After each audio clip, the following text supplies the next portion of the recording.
तो यार जैसा कि मैंने बोला था कि MG हेक्टर का वीडियो बनाएंगे, तो MG हेक्टर का वीडियो बना रहा हूँ और मस्त डिटेलिंग में दिखाने की कोशिश करूँगा। जो जो मुझे पता है, जो भैया को पता है वो सब तो दिखाएंगी। और ये गाड़ी 4-5 दिन से चला रहे हैं, और किसी ने अगर पुराना वाला ब्लॉग नहीं देखा है जिसमें हम MG हेक्टर से ही घूम रहे थे, तो वो यार वहाँ पे जाके क्या मतलब, मैं ऊपर ये कार्ड पे शो कर दूँगा, तो वहाँ से देख सकते हो। बाकी चैनल पे विज़िट करके लेटेस्ट वीडियो देख लेना, तो उसमें दिख जाएगा। देलावाड़ी का ब्लॉग है वो, जिसमें हम लोग MG हेक्टर से घूम रहे हैं। तो चलो बैठते हैं और चलते हैं, फिर देखेंगे कि क्या है गाड़ी में क्या नहीं है।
सर फिलहाल हम लोग बैठे हैं MG हेक्टर प्लस में, 2020 मॉडल, टॉप मॉडल में। हाँ, टॉप मॉडल में MG Hector plus, MG Hector plus top model. तो वही है, बड़ा मजा आ रहा है। हालांकि कितना टाइम हो गया, 1 साल हो गया। 1 साल हो गया है। इनफैक्ट वो मेरा बर्थडे था जब हम लोगों ने ली थी। हाँ। तो खुद को खुद की गिफ्ट है। हाँ, और जो कि बहुत जरूरी है आजकल। किसी और के बारे में क्या सोचना, खुद गिफ्ट लो, खुद को गिफ्ट करो और खुद एंजॉय करो। यस। तो 1 साल में आपने क्या क्या एक्सपीरियंस किया भैया कार के बारे में? कार बहुत अच्छी है। ऑटोमेटिक ड्राइव में बहुत मज़ा आता है। ऑटोमेटिक का मतलब ये है कि ये है तो मैनुअल ड्राइव, 6 गियर्स, बट इसमें लेन स्पीड कीपिंग का फीचर है। तो जिस भी गियर में रहेंगे आप, रिस्पेक्टिव स्पीड आपको मिल जाती है। तो होता क्या है, जैसे टॉप स्पीड पे भी आप 6 गियर में चल रहे हो तो 56-58 की स्पीड वो लगातार मेंटेन करती है। हाँ, और उस दौरान आपको एक्सीलेटर भी नहीं दबाना, कुछ भी नहीं दबाना। फिर उसके बाद इसका एक जो ऑटो क्रूज फीचर है, उसमें आप लॉक करके गाड़ी इसकी मैक्सिमम स्पीड तक ले जा सकते हैं, वो भी डिजिटल कंट्रोल से। तो वो एक्चुअली ना हैंड रिटन कंट्रोल है।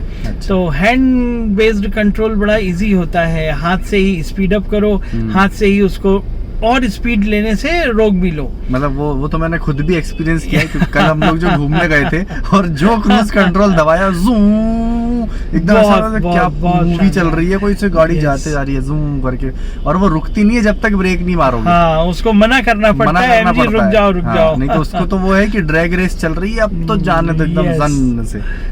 तो वो एक्चुअली डिजिटल कंट्रोल दिया है। हर एक पल्स पे वो 2 किलोमीटर/आवर की स्पीड बढ़ाती जाती है। तो आप स्पीड बढ़ाने के लिए इतनी बार पल्सेस दे चुके रहते हैं कि वो ऑलरेडी अपने आप ले जाती है। तो वो बहुत मजेदार है। तो वो एक्चुअली ना टॉर्क मेंटेन करती है उसमें, तो इजी रहता है। और बाकी हेलो MG का तो पता ही है सबको। हेलो MG का कर देते हैं। हेलो MG से सनरूफ भी खुलवा लो, खोल के दिखाओ, तब वो तो चालू ही हो गया। हेलो MG ओपन सनरूफ, वो दे, वाह, बोला और हो गया। देखो इतनी रोशनी भी आ रही है, एकदम मस्त अपने ऊपर रोशनी आई। तो ये सब मजेदार है। तो इसको बंद कर लेते, नहीं तो बहुत नॉइस होगी। हेलो MG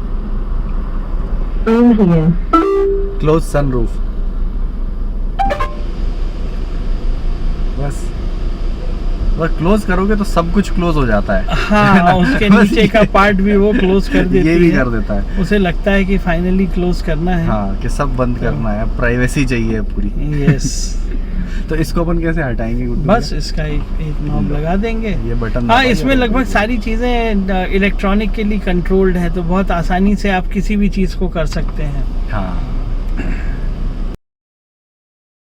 ये तो बड़ी अच्छी। बाकी सीट्स भी बहुत अच्छी लगी मेरे को। सीट्स बहुत अच्छी कुशन हैं। बहुत अच्छा है और सब हाँ। इलेक्ट्रिक है, तो बस आगे पीछे दाएं बाएं सब हो जाता है। और जो सबसे करना। मजे की बात है ना कि बीच वाले पैसेंजर्स के लिए भी बकेट सीट है। हाँ। तो वो बिल्कुल रिक्लाइनर बकेट सीट में आप एरोप्लेन की तरह बैठ के बढ़िया हो आराम जाता है से ना, मैं कर ड्राइव करते हैं। हाँ, हाँ, जैसे अब मैं आराम से टिका हूँ, अब ये पीछे जा रही है और मैं कैमरे से गायब हो जाऊंगा Yes. थोड़ी देर में। वो इतने पीछे जाएगी कि मैं गायब ही हो जाऊंगा। ये देख गया गया। Yes, very very very good.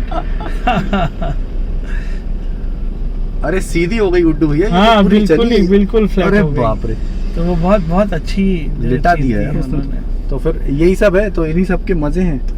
और बड़ी लग्जरी कार है ना। Yes. फील होता है, बैठते हो ना तो ऐसे आजू बाजू दिखता है खूब ऐसा बड़ा बड़ा। इनफैक्ट ना इसमें बिल्कुल एरोप्लेन जैसा फीलिंग हाँ, होती वही, है। और वही, इवन इसकी ड्राइव सस्पेंशन बहुत सॉफ्ट है। बहुत सॉफ्ट। तो क्या होता है, पता ही नहीं चलता कि नीचे खराब रास्ते हैं। अगर आप तेज चलाते हैं तब भी पता नहीं चलता।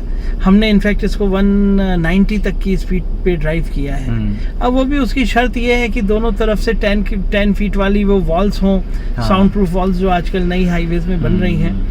तो हैदराबाद टू जबलपुर वाली जब ड्राइव थी तब हमने उसको ड्राइव किया है। हाँ। और दूर दूर तक गाय और किसी जानवर के आने की कोई गुंजाइश नहीं होती है। एक्चुअली इंडिया में तो ये होता है ना कि कहाँ से कौन आ जाएगा, आपको ज्यादा चिंता इसकी रहती है। तो जहाँ तक हिम्मत कर पाते हैं वहां तक गाड़ी बस जाती ही जाती है। ना इसमें कोई वाइब्रेशन आता है, ना इसका आरपीएम बढ़ता है। ऐसा नहीं लगता कि इंजन बहुत ताकत लगा के उतनी तेज जा रहा है। तो बहुत सारी रेंज बची हुई होती है। ये तो है, ये तो मैंने भी फील तो किया। इनफैक्ट हैदराबाद के रास्ते में हम लोगों ने सिर्फ 2 या 3 ब्रांड्स ही थे जो एक सी स्पीड पे चलते थे। अच्छा। मर्सिडीज हो गई, वॉल्वो हो गई और हेक्टर हो गई। फॉर्च्यूनर, स्कॉर्पियो वगैरह ये सब 140 वाली स्पीड पे पहले ही पीछे छूट जाती है। अरे बाप रे। तो इसमें मजा आता है। 190, 200, 210 मर्सिडीज बाप वगैरह रे। मैंने हाँ, इवन हाँ। 210, 230 तक जाते हुए देखा है। ओहो।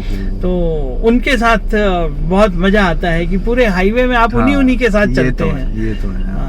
और इसमें क्या बोलते हैं, एसयूवी के साथ सेडान वाली फीलिंग भी है ना। ये एक्चुअली ना इसका सबसे बड़ा फीचर है कि आज की तारीख में एसयूवी सबको चाहिए, बड़ी हो, मजबूत हो, ताकि आपकी लाइफ सेविंग के एंगल से बहुत अच्छा हो। ऑफ रोडिंग वगैरह भी हो जाती है। हाँ, समटाइम्स। लेकिन एक्चुअल ऑफ रोडर आपको जब कभी ऑफ रोड में चलाओगे तो पूरा हिला के रख देती है। हेक्टर में इन्होंने दोनों चीजों का कॉम्बिनेशन दे दिया, क्योंकि मोस्टली तो हमें सिटी ड्राइव ही चाहिए।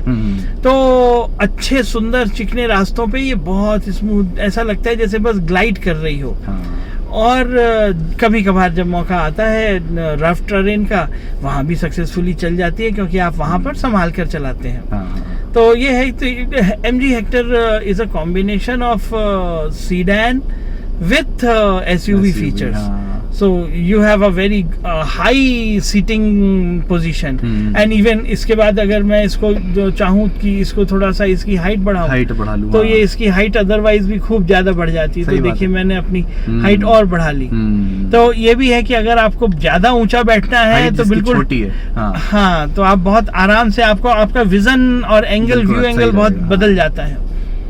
तो यही है, बहुत मतलब ये है कि अल्दो इन्वेस्टमेंट काफी बड़ा था, लेकिन मुझे कभी भी 1 सेकंड के लिए ऐसा नहीं लगता कि इन्वेस्टमेंट बहुत मतलब रिटर्न्स नहीं दे रहा हो। क्योंकि कंफर्ट इतना अच्छा है। यस, सही बात है यार, क्यों नहीं। और एवरेज भी बहुत अच्छा दिया ना। एवरेज बहुत बनारस अच्छा से यहाँ आए हो तो कितने का एवरेज मिला? देखो 3 तरह की ड्राइव्स थी। एक ड्राइव तो जिसमें मैंने ऑटो क्रूज कराया मोस्टली, जिसमें हेक्टर ने चलाया, तब इसने 20.1 का एवरेज हमें दिया वाराणसी से जबलपुर तक। ठीक है। फिर जबलपुर से नरसिंहपुर वाला जो रास्ता था वो रास्ता खराब भी था, स्लो सिंगल लेन थी, तो वहाँ मैनुअली चलाना पड़ा, तो उतर के 14.1 आ गया। उसके बाद जब मैं भोपाल आया तो मेरा जो छोटा भाई है वो जब ड्राइव पे ले गया तब उसने 12 और 11 पे उतार दिया, क्योंकि वो मैनुअल ड्राइव करके पूरा एक्सीलेटर दबा के चलाता है। तो ऑब्वियसली जब आप बहुत सारा डीजल पिलाओगे तो वो कितना बचाएगी। और रफ चलाते हो अगर आप, हाँ, अगर आप ब्रेक कर रहे मतलब ये तो प्लस दबा रहे हो, जूं जूं जूं जूं ऐसे हो रहा है तो और अगर आपने सेकंड थर्ड गियर में हाई आरपीएम पे गाड़ी चलाई तो एवरेज इवन 6, 7, 8 वाला भी मिलेगा। तो ये मतलब हेक्टर की ये विशेषता है कि अगर आप उससे चलवाओगे, उसका कंप्यूटर अगर चलाए तो अमेजिंग एवरेज आता है। हाँ, कि खुद से ही वो स्पीड मेंटेन कर रहा है, ना वो एक्स्ट्रा दबाती है, ना वो गाड़ी को स्लो करती है। एंड बेस्ट पार्ट है वो आपने जो स्पीड मेंटेन करने को कहा वो कंटिन्यूअसली मेंटेन करती है, तो वो बीच बीच में डीजल बचाती हुई भी चलती है।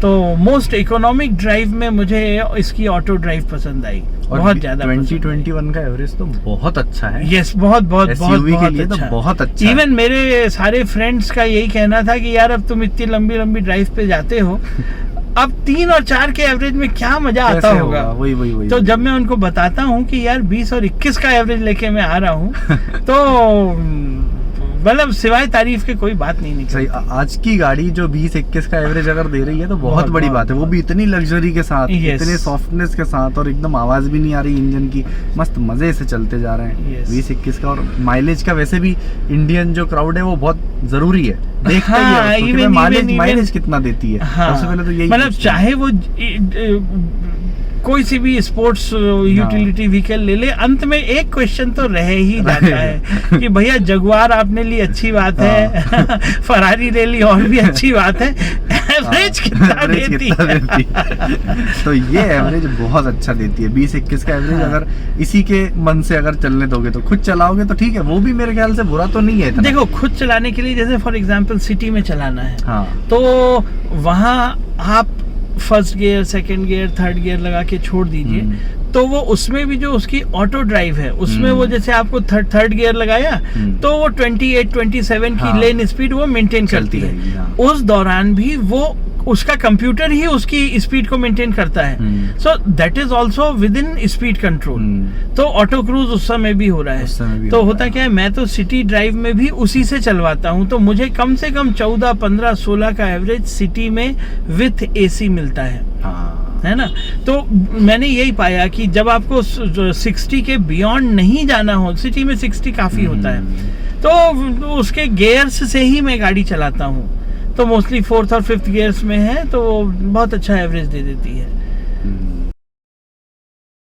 और एक बात और भैया, इसकी सर्विसिंग कॉस्ट और सर्विसिंग में क्या क्या चीजें लगती है, क्योंकि 1 साल में काफी एक्सपीरियंस हो गया होगा आपको, तो वो कैसा रहा? ये एक्सपीरियंस प्रोबेबली मुझे अभी भी नहीं हुआ है। अच्छा।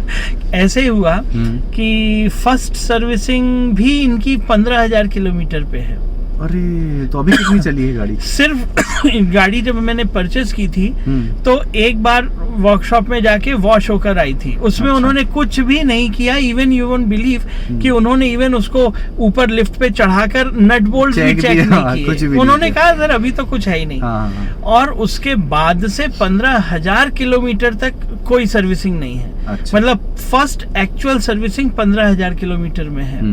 तो अभी भी 1 साल में मेरी गाड़ी 14,833 किलोमीटर चली है। अब जब जाएंगे वापस बनारस तब जाके कहीं बस ये हुआ था कि चूंकि अभी मुझे इंदौर आना था, लगभग 3,000 किलोमीटर की ड्राइव थी, तो मैं जब वहां गया तो उसने कहा रुकिए एयर फिल्टर और एयर कंडीशनर का फिल्टर में चेक कर लेता हूँ। तो नेचुरली साल भर में जितनी गंदगी हो गई थी, क्योंकि मैंने उसको इवन साफ भी नहीं करवाया था, तो एयर फिल्टर मुश्किल से 350-400 रुपए का आया और 250 रुपए का एयर कंडीशनर फिल्टर आया। अरे ये तो सही है।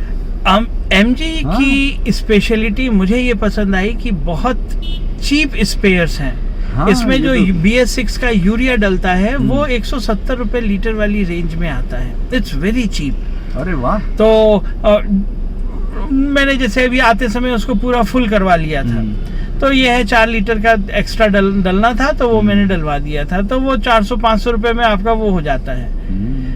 उनकी जो सर्विसिंग है, अगर आप रूटीनली उन्हीं के वर्कशॉप में करवाएंगे तो इंटीरियर और एक्सटीरियर वगैरह सब मिला के 350 और 450 रुपए की रेंज है, जिसमें आपका इंटीरियर भी वो पूरा चमका देते हैं, कांच अच्छा सा चमका देते हैं, सनरूफ वगैरह साफ करते हैं, बॉडी वॉश तो पूरी करते ही हैं। तो मैंने ये पाया कि MG की सर्विसिंग या रनिंग कॉस्ट या spare part replacement cost almost ना के बराबर है। मतलब मुझे ऐसा लगता है कि टाटा मोटर्स के कंपैरिजन में भी, क्योंकि इसके पहले मेरे पास टाटा इंडिगो CS थी, तो उसके कंपैरिजन में भी मुझे चीपर ही काफी लगता है। इनफैक्ट उससे ज्यादा कि तो मैं एक्सेसरीज लगवा लेता हूँ अपनी गाड़ी में। सही बात है, ये तो बहुत मिनिमल हो गया, बहुत ज्यादा। इनफैक्ट पिछली ड्राइव हमारी 5,500 किलोमीटर की थी जब हम लास्ट ईयर ईव पर हैदराबाद गए थे, तब भी बहुत मज़ा आया था। और उसके बाद सेकंड लॉन्ग ड्राइव हमारी ये 3,000 किलोमीटर की वाराणसी से इंदौर की थी। और अब अगली हमारी अगले छोटे भाई की हमारी होनी है कजिन की, तो उसकी शादी कैलकाटा में है। तो वहाँ भी हम लोगों की, तो हमारी दोनों गाड़ियाँ जाएंगी, इंडिवर भी जाएगी और हेक्टर भी जाएगी, तो उसका भी बड़ा मजा रहेगा। और भैया सर्विस सेंटर का कुछ रहता है क्या? जैसे बनारस है तो वहाँ तो MG का सर्विस सेंटर होगा, पर क्या प्रॉब्लम होती है आसपास कहीं कोई दूर लेता है तो? ऐसा मैंने तो नहीं पाया। एक्चुअली उनके यहाँ free of cost pickup service है। तो अगर आप कहीं दूसरे शहर में भी रहते हैं तो आप उनको बोल सकते हैं कि भाई हमारी गाड़ी की सर्विस करवा दीजिए, तो फ्री ऑफ कॉस्ट उनका बंदा आएगा, ले जाएगा, करवा कर आपको वापस पहुंचा देगा। अरे वाह, ये तो सही है। और उसके लिए कोई एक्स्ट्रा कॉस्ट नहीं है। जनरली जैसा मेरा ऑब्जर्वेशन है, लगभग सभी जगह मुझे MG के शोरूम्स और वर्कशॉप्स मिल जाती हैं। मतलब मुझे ऐसा नहीं लगता कि 150-200 किलोमीटर से ज़्यादा की किसी को रेडियल डिस्टेंस महसूस हो। इससे ज़्यादा में मतलब MG के वर्कशॉप्स की डेंसिटी काफ़ी ज़्यादा है। और अब तो खैर उनके नए मॉडल्स आ रहे हैं और बहुत अच्छे मॉडल्स आ रहे हैं, तो उनकी पॉपुलैरिटी भी बढ़ रही है। तो नंबर ऑफ वर्कशॉप्स भी उसी हिसाब से प्रोपोर्शनेटली बढ़ रहे हैं। ये बात तो है। तो सर्विसिंग का अपना क्लियर हो गया और गाड़ी की अपन लोगों ने बात कर ली। अब फीचर्स की बात कर लेते हैं, इसे दिखा के मैं बता देता हूँ कि यहाँ ये है, यहाँ वो है, ठीक है। अपन लोग बात कर लेते हैं टच स्क्रीन पैनल की, जो पर्सनली मुझे बहुत पसंद है और इसका टच बहुत अच्छा है, ये एकदम रिस्पॉन्सिव है। तो अब बताएंगे भैया इसकी खास चीज़ के बारे में, जो टॉम जो ने अभी मुझे समझाया है। अब टॉम ना, ये यूरोपियन रिप्लेसमेंट है गूगल का। तो गूगल मैप्स की जगह यूरोप में टॉम चलता है। काफ़ी इफिशिएंट है, काफ़ी इफेक्टिव है। और इसकी स्पेशलिटी है जब आप रूट चूज करते हो, तो अगर मैं कहूँ कि हम लोगों को कहीं चलना है, तो जैसे हमने पुरानी सर्चेस हैं, तो चलो निरूलाज आइसक्रीम चलना है, तो अगर मैं नेचुरल्स आइसक्रीम का मैंने रूट चूज किया, तो पहले तो देखो अल्दो ये यूरोपियन इक्विवेलेंट है, लेकिन टॉम भोपाल में भी सारे डिटेल्स दे पा रही है कि नेचुरल्स आइसक्रीम का आउटलेट कहाँ है। और जब मैं उसको ड्राइव चूज करूंगा तो वो खुद सिलेक्ट करेगी और आपको वो डिस्टेंस बताएगी। तो You will arrive at your destination at 2:49 PM. और तो अब यहाँ से 7.8 किलोमीटर्स है, और जब मैं लेट्स गो चूज करूंगा तो ये एक्सक्लूसिव रूट दिखाना शुरू कर देगी। जैसे मैं हल्की सी ड्राइव करूंगा तो वो मैप अपने हिसाब से आ जाएगा। सर्च करके कर रही है। हाँ, जैसे देखो अब ये हो गया। हाँ, और सबसे अच्छी बात ये होती है कि इसमें अगल बगल का कोई और चीजें, वो जैसे गूगल मैप में कचरे जैसा पूरा भर जाती है इंफॉर्मेशन। भाई हमें तो सिर्फ वहाँ नेचुरल्स आइसक्रीम खाने जाना है, तो वो एक्सक्लूसिव रूट आपको बताती जाती है। और जब आप गाड़ी तेज चलाते हो ना 80-90 की स्पीड में, उस समय आपके पास मैप पढ़ने का टाइम नहीं होता। आप तो सिर्फ एक झलक देखते हो कि कहाँ मुड़ना है, कैसा मोड़ अगला आना है। तो ये After 350 meters, bear left, then turn left. तो मुझे ये फीचर इसका बहुत ज्यादा पसंद आया। अच्छा। एंड देन ऑफ कोर्स आप इसको क्लोज कर सकते हैं, बाकी और भी चीज़ें ऐड कर सकते हैं। इसमें बहुत सारे फीचर्स हैं टॉम टॉम में। ड्राइव होम का है, ऐड वर्क है, रीसेंट डेस्टिनेशंस हैं, बहुत सारे हैं, माई प्लेसेस हैं, माई रूट्स हैं, पार्किंग कहाँ सर्च करना है, पेट्रोल स्टेशन कहाँ है, MG डीलर कहाँ है, आप ये भी पता कर सकते हैं कि आपको किस सिटी में कहाँ जाना है। सो ये बहुत अच्छी चीज़ें करती है। अगला एक फीचर जो मुझे बहुत पसंद आता है वो गाना का है। दरअसल MG comes with SIM of 4G and 5G। तो जब इंडिया में 5G आ जाएगा तो अपने आप ये 5G इनेबल्ड है तो 5G पे अपग्रेड हो जाएगी। तो इसमें इन्होंने 5 इयर्स का अनलिमिटेड इंटरनेट दे रखा है, इसीलिए ये गाड़ी इंटरनेट इनसाइड कहलाती है। अच्छा। जिसमें गाना का फीचर उन्होंने फ्री दिया हुआ है, फ्री ऑफ कॉस्ट, और गाना में ऑलमोस्ट हर तरह के गाने अवेलेबल हैं। वो तो बिल्कुल मोबाइल जैसे चल रही है, तो ये बिल्कुल मोबाइल जैसा चलता है। तो ये लगभग ऑलमोस्ट रोज हम इस फीचर को भी यूज करते हैं। बस एक चीज इन्होंने जो नहीं दी है वो ये है कि इस 4G को आप अपनी खुद की ब्राउजिंग एंड सर्फिंग के लिए यूज नहीं कर सकते। अच्छा, वो सिर्फ ये इसमें ही सिम चलेगा। एक्सक्लूसिवली इस टैबलेट के लिए है और इस व्हीकल के लिए है। अच्छा। तो देन इसके बाद मुझे एक फीचर बहुत पसंद आता है, वो इसका फाइल का है। ऑफ कोर्स आप इसमें USB ड्राइव है, प्लस इसमें 2 एम्पियर्स के 3 चार्जिंग सॉकेट दिए हुए हैं मोबाइल के लिए। फ्रंट सी रो पे भी दिए हैं, बीच की रो पे भी दिए हैं और लास्ट रो पर भी है। तो वो बहुत कन्वीनियंटली यूज होता है। इसमें एक आध वीडियो प्ले कर सकते हैं। अब जैसे यस क्यों नहीं, जैसे मुझे बहुत पसंद है, मैं अक्सर ये सॉन्ग सुनता रहता हूँ। तो इसकी ऑडियो क्लैरिटी, वीडियो क्लैरिटी, सब कुछ बहुत ही अमेजिंग है। फुल HD है एकदम, और वीडियो क्वालिटी जितनी अच्छी होगी उतना अच्छा दिखेगा। हाँ। इसका टायर प्रेशर मॉनिटरिंग का ना real time while on drive भी आप चेक कर सकते हैं। चलती रहेगी तो भी, जब गाड़ी चलती रहेगी तो भी टायर का टेम्परेचर दिखाता है, प्रेशर दिखाता है। तो होता क्या है, जब आप जैसे एक्सप्रेस हाईवेज में हैं 160 190 की स्पीड में चल रहे हैं, उस समय भी अगर आपको कहीं ये देखना हो तो आपको स्पीड उस समय कंट्रोल करनी पड़ेगी। You have to bring your speed below 80, उसके बाद ये रियल टाइम दिखाने लगेगा। अच्छा। और अगर आप कहीं खड़े हैं या कहीं रुकते हैं तो ऑफ कोर्स आप उसको चेक कर सकते हैं। तो ये फीचर इनफैक्ट मैंने अपनी हैदराबाद वाली ड्राइव में कई बार यूज किया था। जहाँ रास्ता खराब था या काफी देर तक बहुत तेज स्पीड पे गाड़ी चलाई, तो बहुत शानदार है। और एक फीचर जो मुझे बहुत ज्यादा पसंद है वो इसका 360 मुझे भी बड़ा पसंद है वो ये। और 360 डिग्री का मजा ये है, जैसे अगर मैं ड्राइव करूं तो देखिए इस पैनल में लेफ्ट साइड का वो दिख रहा है, तो मुझे इतनी बारीकी से पता चलता है कि मैं कहाँ चला रहा हूँ मेरी गाड़ी। और ये टॉप व्यू जो है इससे पूरा चारों तरफ का पता चलता है कि मेरी गाड़ी कहाँ है। तो अगर मुझे किसी गाड़ी के साथ पार्क भी करना हो तो मैं बहुत ज्यादा क्लोज डिस्टेंस पर अपनी गाड़ी को पार्क कर सकता हूँ। जैसे अच्छा, इसमें एक गाइडलाइंस भी हैं तो जो बहुत अच्छी है। अब जैसे देखिए इस व्हीकल के साथ अगर मैं लगाता हूँ तो ये तो आपकी 3 मीटर वाली रेंज हुई। अब इसके आगे मैं जाऊंगा तो ये मैं इतने पास तक तो यहाँ पर देखिए टॉप व्यू में आपको बिल्कुल क्लैरिटी से दिख रहा है कि हम अभी कितनी दूर हैं। हम और चाहें तो अगर बहुत नैरो मार्जिन हो तो हम वहां तक इसको ले जा सकते हैं। सही बात। और फिर देखिए अभी एक हिल असिस्ट फीचर है। अब जैसे मुझे इसको ये है, अब मैं इसका ब्रेक छोड़ूंगा तो हिल असिस्ट ने उसको रोक के रखा हुआ है। तो ऐसा नहीं हुआ कि मुझे हैंड ब्रेक लगाना पड़ा। तो चढ़ने या उतरने के लिए वो खुद ऑटो लॉक कर लेती है ब्रेक को। और वो समझती है कि अच्छा गाड़ी खुद रोकी गई है, तो वो आप उसको होल्ड करके रखती है उतनी देर। और नेचुरली ये लेफ्ट साइड का है, ये राइट साइड का व्यू देख सकते हैं। फ्रंट और व्यू बैक दोनों व्यूज देख सकते हैं। जब आप रिवर्स गियर लगाएंगे तो ऑटोमेटिकली पीछे का व्यू आने लगता है। लेकिन अगर उस समय भी आपको फ्रंट देखना हो तो आप फ्रंट को क्लिक कर सकते हो। तो अगर कभी कंफ्यूजन हो तो फ्रंट भी देख लो, बैक भी देख लो, साइड भी देख लो, लेफ्ट और राइट दोनों देख लो, और फिर टॉप व्यू भी देख लो। और जब सब कुछ ठीक समझ में आए तब आप अपनी गाड़ी आगे बढ़ाओ। और ये शायद दूसरी किसी गाड़ियों में तो मैंने तो नहीं देखा है अभी तक। अभी किसी होगा तो पता नहीं। अभी किसी लेटेस्ट व्हीकल में नहीं है।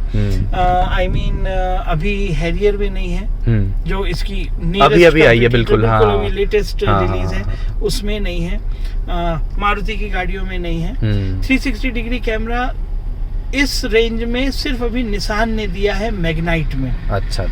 लेकिन मुझे उसका एक्सपीरियंस नहीं, मैंने I have not experience it. अब कैसा है क्या? But this is an amazing feature. और एक जो ये येलो लाइन वाला जो चक्कर है ये भी बता दो, क्योंकि ये टायर से लेता है वो। अब जैसे देखिए मैं आपको बताऊं, हमें सामने वाली गाड़ी से बिल्कुल मार्जिन से पार करना है, तो ये जो गाइडलाइन दिख रही है ये क्लियर कट आपको बताएगी कि आपकी गाड़ी इजीली निकल जाएगी।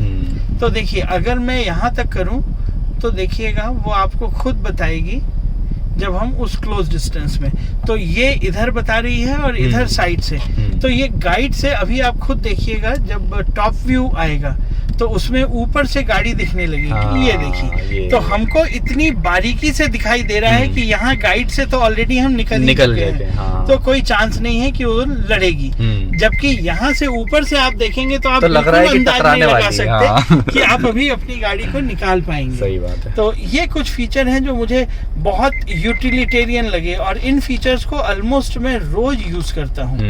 सो जैसे अब गाड़ी के बगल से भी निकालना है तो आप इतने क्लोज डिस्टेंस से निकाल सकते हैं कि आपको कभी रिस्क महसूस नहीं होगा।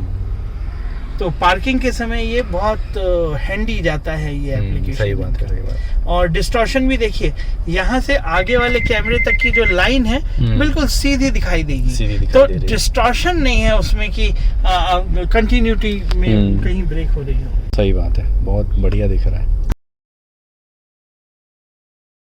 चीज और भैया आप अच्छी चीज बता रहे थे, वो ये है ना कि इसमें जैसे कैमरा भी है और प्लस जैसे अगर आप वीडियो की भी बात करोगे तो आप वीडियो भी देख सकते हो। तो कैमरा और वीडियो दोनों ही इन्होंने सिर्फ उसी पर दिया है। अगर स्पीड आपकी 20 किलोमीटर पर आवर से कम है या गाड़ी खड़ी है तब तो आप वीडियो और ये सब देख सकते हैं कैमरा। अच्छा। लेकिन अगर आप 20 की स्पीड के बियॉन्ड जाएंगे तो ये कैमरा ऑटो ऑफ हो जाता है। तो एज अ सेफ्टी उन्होंने ये किया है कि भाई पार्क असिस्ट के लिए, पार्किंग असिस्टेंस के लिए या आपको किसी की गाड़ी से साइड से निकालने के लिए ये है। हाई स्पीड पे ये डिस्टर्बिंग फीचर्स बंद हो जाते हैं ताकि कोई ड्राइवर डिस्टर्ब ना हो। अल्दो मैंने ये सुना है कि आफ्टर मार्केट इस तरह के कुछ गैजेट्स आते हैं जिनको फिट करने से वो स्पीड लिमिट आप डिसेबल कर सकते हैं। पर रिकमेंड यही करेंगे कि भाई ना करे कोई, क्योंकि 140 की स्पीड पे जब गाड़ी चलेगी और आपका ध्यान अगर यहाँ चला गया तो सामने क्या होगा फिर। खुदा न करे, मतलब ऐसा ना हो, भगवान न करे कि कोई अच्छा सीन आ गया और आप अपना रियल टाइम सीन बन जाए। सही बात है। तो ये एक अच्छा सेफ्टी फीचर लगा मुझे ना कि 20 के ऊपर ना वीडियो चलेगा ना ये अपने आप ही ऑफ हो जाएगा। यस, ऑटो ऑफ हो जाएगा, लॉक हो जाएगा, जैसे फोन लॉक करते हैं सेम फीचर बंद हो जाएगा। तो ये और इसके स्पीकर्स ये बहुत अच्छे इन्फिनिटी के स्पीकर्स शानदार है। 6 हैं तो 6 चैनल ऑडियो सिस्टम है और जो कि हम लोगों ने क्लियर साउंड है, जो कि हमने खूब बजाया था जब हम देलावाड़ी गए थे। बड़ा मजा आया, बहुत अच्छा साउंड है, बहुत ही शानदार है। तो यार अभी एक बहुत अच्छा फीचर जो मुझे पर्सनली काफ़ी पसंद है और स्टाइलिश भी लगता है। तो जैसे मेरे हाथ में बहुत सामान है, अब यार मुझे डिक्की में सामान रखना है, जेब में मेरे चाबी है, तो अब मैं कैसे करूँगा इसे? तो अब बताता हूँ मैं कैसे करूँगा, ठीक है? अरे यार अब मैं कैसे खोलूँ तो भाई ऐसे खोलूँगा मैं, ठीक है? और ये अपने आप खुल गया। तो ये मज़ेदार चीज़ है। अब मैंने इसमें सामान रखा और अब उसको पकड़ने की ज़रूरत नहीं है, सेम प्रोसेस में करूँगा, वापस से ऐसे ही होगा, बंद हो जाएगा। तो ऐसे ये बंद हो जाती है। तो ये सबसे मज़ेदार है। बढ़िया आप हाईवे पे कहीं खड़े हो और बस आप पैर नीचे से करो और अपने आप सब खुल जाएगा और मज़ा आ जाएगी। तो बेस्ट फीचर लगा ये मुझे, मेरा फेवरेट है। तो यार भैया क्योंकि बैठे हैं साथ में और Yes. इनका रिव्यू लेना बहुत जरूरी है। मेरा रिव्यू बहुत इम्पोर्टेंट। अभी तक तो एंडेवर में ही घूम रहे थे ना, अब Endeavour। MG हेक्टर में बैठे हैं। MG Hector. एक एकदम आधुनिक गाड़ी में और एक थोड़ी पुरानी, थोड़ी नहीं काफी पुरानी, हाँ। 2013 मॉडल और ये 2020 है ना भैया, 2021 ये 2020-21 का है। हाँ। तो कहाँ और अब कहाँ, अब कहाँ। तो ऐसे तो काफी डिफरेंस है। तो ये भैया ही जानेंगे, यही बताएंगे क्योंकि यही चला रहे हैं। तो बताओ बेटू दादा देखो क्या क्या चक्कर यार, है? एक बात तो ये है कि अभी जैसे हेक्टर में चला रहा हूँ ना, तो अब ये तो यार कनेक्टेड कार है ना, ये तो कनेक्ट रहती है। मैं कहाँ कहाँ गया ये भी पता चल गया कल घर वालों तो को। कनेक्टेड कार है तो उसमें तो खैर कोई बात कहने की है ही नहीं। हेलो एमजी वाला मैटर जो है ना, हाँ। वो तो है ही है। हाँ। और उसके बाद क्रूज कंट्रोल वगैरह ये सब तो इन नई गाड़ियों में आ रहे हैं अभी। तो इसका कंपैरिजन अपन मतलब सेकंड थर्ड जनरेशन वाली एंडेवर से तो नहीं कर सकते, शायद सेकंड है कि थर्ड है, कंफर्म नहीं है। तो उससे कंपैरिजन नहीं है। और बात ये है कि अब जैसे हेक्टर चलाते हैं तो बड़ा स्मूथ लगता है, कार लाइक फीलिंग आती है। मतलब ऐसा है कि एसयूवी में सिटिंग जो है अपनी हाइट तो अपने को वो मिलती है, लेकिन एक कार फीलिंग भी आती है। जैसे सिटी चलाता हूँ अपने पास जो सिटी है, तो उसमें जैसी फीलिंग आती है कोजीनेस की, वो कोजीनेस हेक्टर में मिलती है, लेकिन वो एंडेवर में नहीं मिलती है। मतलब उतने झटके महसूस नहीं होते, हाँ वैसा आराम से निकल जाती आराम है। से। एक्चुअली हेक्टर एक और- एसयूवी है जो आपको हाँ। सीडैन का मजा देती वही बात है। हाँ। और इसका बॉडी रोल कम है थोड़ा सा, एंडेवर का बॉडी रोल थोड़ा सा ज्यादा है, और वो हो सकता है ग्राउंड क्लियरेंस थोड़ा सा ज्यादा है उसका। हाँ, इस वजह से ही तो होता है। हाँ, तो इसीलिए उसका बॉडी रोल थोड़ा सा अपने को महसूस होता है बजाय इसके। तो ये अंतर है दोनों में। और देखो यार कैसा है, वो 4x4 है ना। तो अब कहीं कहीं जैसे हेक्टर चलाते हैं, अभी जैसे आज हम लोग जंगल गए थे, तो जंगल में एक जगह ऐसे इंक्लाइन था, चढ़ाई आई थी, उसमें 2-3 बार इसके टायर स्पिन हो गए। उस समय मैं पीछे बैठा था, भैया चला रहे थे, मुझे ऐसा लगा कि अगर 4 व्हील होता तो मैं 4 हाई डाल के और उसको चला सकते थे अपन। तो ये अब ऐसा है कि ये गाड़ी जो है ना, ये ऐसा नहीं है कि अपन इसको कहीं भी लेके चले जाएंगे, थोड़ा सा सोचना पड़ता है, देखना पड़ता है कि हाँ यार इसको यहाँ ले जा सकते हैं। पर 90% जगह में तो ले जा ही ले जा सकते हैं, क्योंकि हैवी होने के कारण क्या है, जमीन को पकड़ के चलती है, और टायर का साइज भी अच्छा है। तो वो तो बात है, इसमें तो इतना ज्यादा दिक्कत नहीं आती। लेकिन कोई बहुत एक्सट्रीम कंडीशन आ गई तो उसकी बात अलग है। लेकिन ऐसे समझें कि मतलब इसको लद्दाख लेके जा सकते हैं, ऐसा समझ लो। और देखो एक चीज है, मेरा ऑब्जर्वेशन एक और है कि एवरेज के हिसाब से हमें रोजमर्रा की ड्राइव में एवरेज भी देखना रहता वही है। देखना रहता है। तो अभी जैसे मैं हाईवे में आया, तो जब वाराणसी से जबलपुर ड्राइव की तो ऑलमोस्ट 20.1 का एवरेज मिला पर लीटर डीजल का। फिर वापस हमने जब देखा तो अभी जब दबा के चलाई, ज़्यादा फास्ट चलाई तो 14 का मिला। थोड़ी और रफ अभी छोटे भाई ने जब ड्राइव करी तो लगभग 12 का मिला। तो वो डिपेंड करता है। तो क्या है, फिर भी एक एवरेज आपको अच्छा मिलेगा। अगर आप नॉर्मल इकोनॉमी ड्राइव चाहेंगे तो Hector can give you very good अच्छा एवरेज मिल जाएगा परफॉर्मेंस। तो लेकिन एंडेवर यदि चलाओगे तो एंडेवर में 12 का एवरेज मिलेगा अच्छे से चलाओगे, और थोड़ा सा अगर भगा के चलाए तो 8 का मिलेगा फिर। तो अंतर है दोनों में, बस यही कि थोड़ा एवरेज का प्रॉब्लम रहता है। और टेक्नोलॉजी का भी तो फर्क है ना, इसमें क्रूज कंट्रोल है, अब ये बहुत तो सारी फर्क चीजें नहीं है, हैं। तो टेक्नोलॉजी नहीं है, ये टेक्नोलॉजी नहीं, तो फीचर है। फीचर है। टेक्नोलॉजी मतलब कि जब नहीं, देखो, इंजन ऐसा चेंज होता है, है। जैसे BS6 चाहे BS6 हो गया। अपने वाली एंडेवर में शायद BS4 है, 4 है। है ना। तो इंजन BS4 का, ये BS6 है, दोनों में थोड़ा अंतर आता है, रिफाइनमेंट में एक अंतर डिफरेंस आता है। और है ना कि जब ह्यूमन ड्राइव करता है तो ऑब्वियसली कभी एक्सीलेटर ज्यादा दबाता है, कभी कम दबाता है। और जब हेक्टर के क्रूज ऑटो ड्राइव फीचर को यूज करो तो वो उसका कंप्यूटर ही आपकी कार को चलाता है, मैक्सिमम टॉर्क देता है, मैक्सिमम स्पीड देता है, और आपके दोनों पैर आप मोड़ के आराम से बैठे रहिए, बस स्टीयरिंग संभालिए और गाड़ी चलती रहती है। तो कुछ ऐसी चीजें हैं जिसका मजा काफी है। वो तो दोनों चीजें क्या है ना, अलग अलग है। अब जैसे आप सोचो कि मैं हेक्टर को लेके ऑफ रोड करने जा रहा हूँ, है ना। अब ऑफ रोड में आपको लग रहा है कि नहीं यार, काश डिफरेंशियल लॉक होता, काश यार ऐसा होता कि पावर जो है एक चक्के में ज्यादा जाती। तो वो अलग चीज है, उसका कंपैरिजन इससे हो नहीं सकता ना, दोनों अलग नहीं अलग सकता, हाँ, ये बात तो है। दोनों अलग अलग है। अब एंडेवर को तुम रोज मजरा के मतलब आने जाने में जैसे शहर में चलाओगे अब तो मुश्किल है उसको चलना। ऑफिस आने जाने हाँ, में तो इकोनॉमी मुश्किल है, चाहिए, हाँ। रोज की ड्राइव में मुश्किल है comfort उसको चाहिए, चलना। इकोनॉमी चाहिए। अभी इसको लेके ना आप रोज चलाओ, नो प्रॉब्लम, फैमिली को बिठा के चलाओ, मजा, सनरूफ है, सही बात। देख लो बाहर। बारिश का भी मजा आ रहा है, देखो बारिश हो रही है बारिश मस्त, का भी हो रही है। बस वो खोल लिया तो सब और भीग जाएंगे। इवन अगर थोड़ा सा बोल दो हेलो एमजी, हेलो हो जाए, हाँ, हाँ, तो एमजी सुन लेती है। वो सुन लेती हो, हेलो एमजी, तो अकेलापन भी महसूस इसमें नहीं होता है। अकेले हो तो हेलो एमजी। हाँ, ऐसे ही ओपन समझ द रहे। सनरूफ, तो Open बारिश the का sunroof। बूंदे अंदर भी आ सकती हैं। ऐसा भी तो है, ये सब मजे हैं। तो बस ऐसा ही है यार। एक्चुअली लार्ज पैनोरामिक सनरूफ होने से ना क्लस्ट्रोफोबिक फील नहीं होता। तो इवन लास्ट रो में भी अगर कोई बैठा है तो उसको ऐसा नहीं लगता कि वो बंद बंद है। हाँ, तो ये कुछ फायदे हैं जो यूजुअली, जैसे मैं जब पीछे बैठता हूँ तो मुझे बड़ा आनंद आता है कि आसमान छत पर एक बड़ी सी पैनोरामिक सनरूफ हो हाँ। और आप आराम से घूमें। तो heads off to both the vehicles. Hector is हाँ, a class in itself. और क्या? Endeavour is of course stands in दोनों a की अपनी separate अपनी जगह। class. मैं तो कहता So हूँ we are दोनों not रखो। comparing apples and oranges. But apples and oranges have great advantages. And the only thing is, जो आपकी हो enjoy करो. बस उतनी तो बात ही है। That is the उसमें only क्या है? secret. हाँ, सही बात। और दोनों रखो, एंडेवर भी रखो, हेक्टर Yes. भी रखो, जो कि हमारे पास है। हाँ, जो कि हमारे पास और है। सिटी भी रखो, होंडा सिटी, एक सेडान भी होना चाहिए। सेडान भी होना हाँ, ऐसा रखो। तो ये था यार फाइनली रिव्यू गाड़ी का, और बाकी तो हम सब बता ही चुके हैं आराम से। तो ठीक है, ऐसे ही ये ब्लॉग खत्म करते हैं। Thank you so much for watching guys, God bless you all, be safe, be healthy. Bye everyone. Bye.